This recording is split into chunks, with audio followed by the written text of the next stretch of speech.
Welcome to my YouTube channel. My name is Miss Linda, a special needs educator. And with me, I have Mercy Ambale, still continuation on dyslexia. So today we are giving you some few learning activities that can support learners who have dyslexia. So sit down, take your pen, and master as much as you can to work with the learners. So we are starting with what we are calling sight ones. Sight ones, these are ones of the things that the child can learn through seeing them. They learn their spelling, they learn how to pronounce them, and how to write it to them, and read the word. So, for example, I'm just using example, and this intervention can apply to learners who are 10, 11, 12, even 15, 9, yeah. So this is not like the other videos we did for on early intervention. This one is for other activities or strategies that can support learners with dyslexia.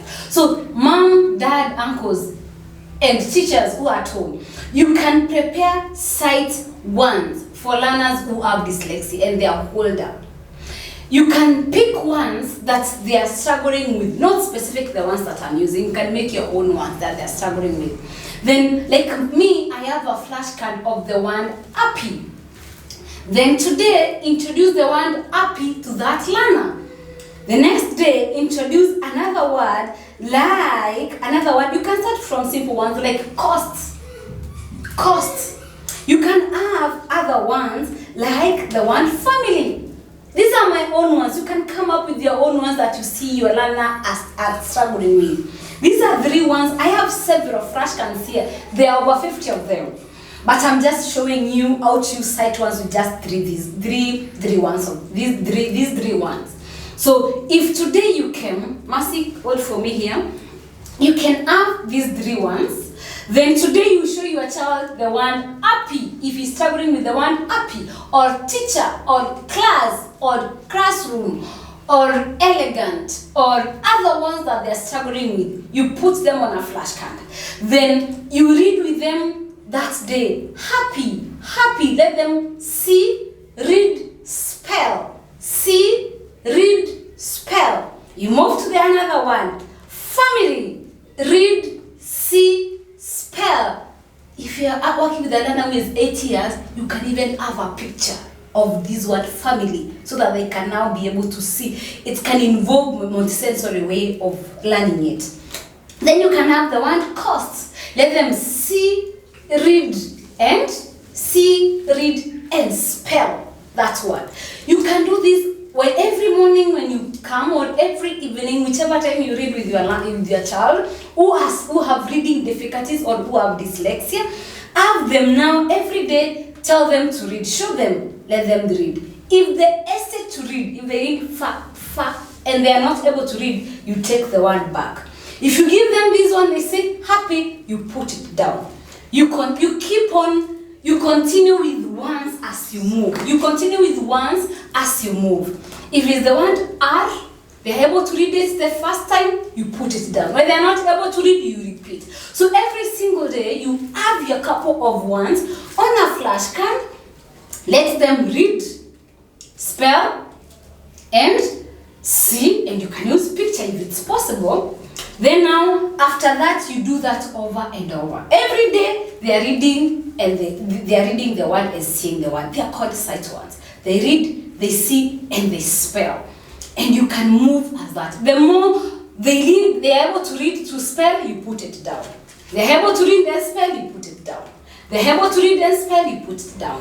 That's how sight ones work. And they help a lot of learners who have dyslexia, the older age, the 8, 10, 12, and to all the way even to 15 to 16. Sure. So now Mercy will take us through the other activity that can help all the children who have reading difficulties.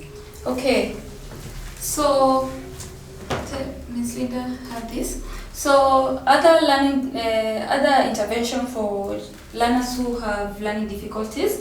So, one thing I'd like to remind you that whenever you're working with a child with learning difficulties or dyslexia, who has dyslexia, make sure you look at the learning style. Consider the learning style of the child. The learning style of the child. Learning style of the child. Mm-hmm. Yeah. So we have different learning styles. We have visual, auditory, kinesthetic. So make sure you approach in the learning style of the child. That way the child will be able to learn. So today, for now, I'm going to show you how, because children with dyslexia, they always have reversals and inversions of sounds. This is a major problem for them. So another strategy you can use to help them with the reversals and inversion of sounds, you can do this. You can write the sounds or the sounds on the floor and allow them, let them write and they walk over the sounds.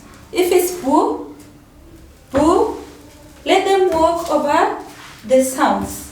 Let them walk over the sounds. This one, it will be able to stick in their head. And remember this, as they do it, as they do, see, and they'll be able to internalize that. So boo and do, remember that one is a big challenge to them. Then some of them and woo. This is an inversion. Is a very common inversion on this. Like you mean they confuse? They will confuse W for M. They D interchange. for G. They interchange the sounds and the letters. Yeah, So you just make them. Sure. You make them walk over. So let it be a multisensory approach. This is a multisensory approach. They write, they walk over it, they stick, they use all senses all senses of the body. So it sticks a lot when they do that. It has to be practical. For these learners, learning has to be practical. So they can do it, Mercy, in the house. In the house, this is fun. You know, I said fun, it sticks better when learning is fun. So make sure it is fun as they do things, like let them do it themselves. Don't do it for them. Let them do it. Yeah, involve them in this. And they can do it over and over. They can keep on practicing walking on them, writing as they stick on the floor. They stick the letters on the floor. Those are interventions that you can use for learners who have dyslexia or older age. And I hope you have learned something. Kindly make sure you practice this. Put it on the practice. And you let me know what you'll be doing, how it is working for you. Let me know what you feel about this video.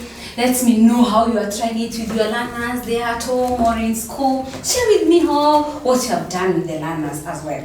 I'll leave my email address so that you can be able to share with me what you have done with your learners. Thank you so much for watching. Make sure you subscribe and make sure you tell someone to tell someone to tell someone to tell another someone to come and watch this video. Thank you so much for watching. See you on my next video. God bless.